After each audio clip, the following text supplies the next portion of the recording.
So we got Bob. He says, "Hey Nick, hope you're going well. I'm going very good, Bob. What's the worst part of Standing for Truth's book?" So that would be the book on eschatology. Um, I guess there's quite a lot of poor information. Things like he says, the great multitude is clearly talking about the rapture when in Luke chapter 12, verse 1, it says there's a great multitude that no one could number there as well, which is just talking about you can't number them. There's so many people there. And so he says that is, conclusive proof that there's a rapture there. He comes against the whole thing of apostasy. He commits a lot of fallacies dealing with the English word apostasy. And so he does that. Uh, these guys, I've realized by folding the book of Revelation in half and all this sort of stuff, they have to do that because you have 144,000 just before they say, oh, the rapture happens, in Revelation 7. But the 144,000 aren't raptured. If you take a normal chronological sequence, it's not until Revelation 14, which is quite a long time later, that they're all found in heaven. But that's why they have to fold it over, because they have to have these guys getting raptured too, I guess, But in the normal chronological sequence, as you're reading through that, you would go, these guys are all named and everything, and then they don't go on the rapture. It's just so strange. You have the whole thing of him trying to distance people's minds from Revelation 4:1 being a type of a rapture. So he conflates things, and so he will say, it's a that people are saying that's the rapture. And it's like, no, this is an individual who does get raptured, because not every rapture is up into heaven forever. A harpazo. And so half the time these guys are sort of afraid to go to the Greek words as well. It's an Andersonite thing, which he got from Gail Ripplinger. It's a hyper kooky King James only sort of style, the Kent Hovind sort of stuff. And yet the harpazo, if he did a study into harpazo, he clearly see that Paul said he went up into heaven and saw visions, and he says he uses harpazo twice and says he was caught up twice. And so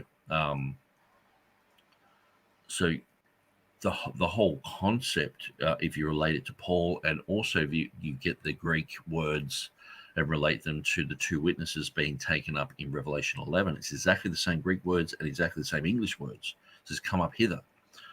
In the Greek, it's just plural because there's two of them. But the thing is, there's a lot of validation that this is a type of a rapture.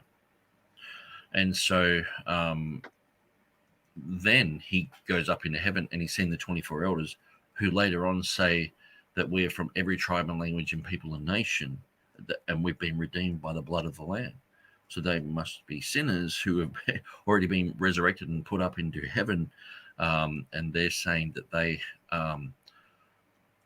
have been redeemed and all this sort of stuff. So there's a whole bunch of other stuff that he only just goes for an argument that's really easily debunked, in a sense where it's like, oh, the people are saying that's the rapture. That, it's like, well, no, obviously, John, he comes back down.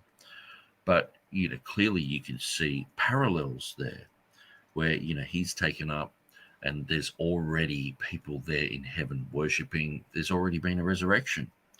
And it says from every tribe and language and people and nation. And, they point that out in Revelation chapter 7 and say, see, that's the rapture from every tribe and language. It's like, okay, so why aren't you seeing that in Revelation chapter 5 with every tribe and language and people and nation?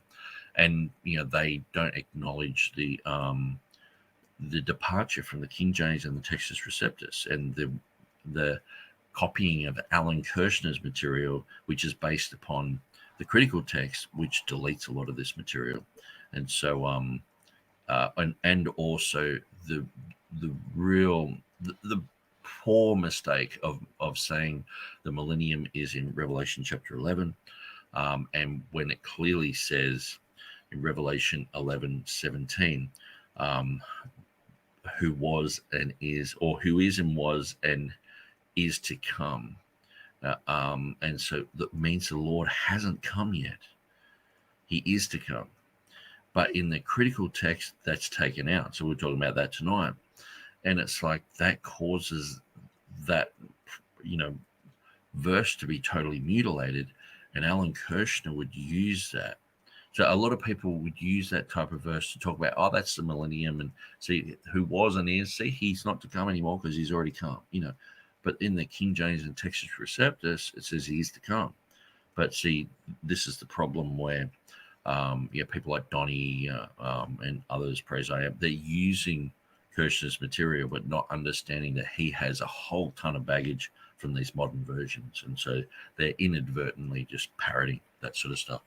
So yeah, there's a lot in there. So isn't Turretin Fenwick a Calvinist? Yeah, it clearly says Calvinist Reformed under his name there. So okay, guys, I'm going to bail. I'll see you next time. Thanks for joining us. So we'll start again at the 41-minute, 45-second mark. And so hopefully we will probably skip